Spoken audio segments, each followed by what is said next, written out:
Yo, what's up guys at madaling araw na at uuwi ko lang galing trabaho. Dahil hindi pa ako inaantok kahit madaling araw na, naisip ko gawan ko na lang kayo ng content kung anong pwedeng iporma sa anti-Valentine na drop ko. Nga pala lumabas na nga pala yung drop ko anti-Valentine na merch.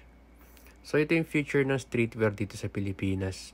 Maniwala kayo sa akin. So tara, samahan nyo ako, tuturo ko sa inyo kung paano siya pormahan. Let's go. So sinimulan ko sa 6 packet kung color green na baggy pants galing Zara. 3K to 5K ata to sa Zara nung binili ko.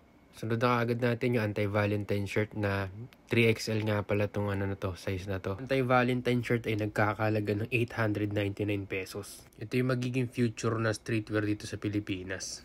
High quality print, high quality fabric. Syempre, 'di ba?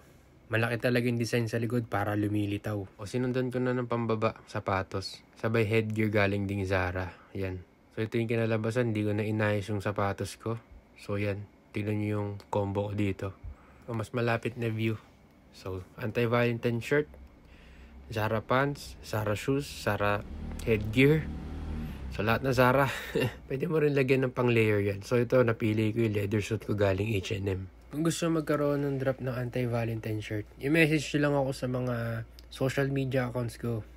Okay? At hihintayin ko yung mga photoshoot ng anti-Valentine shirt. Ipopromote at ipopost natin yun sa mga official pages ng anti-Valentine. Yun lang.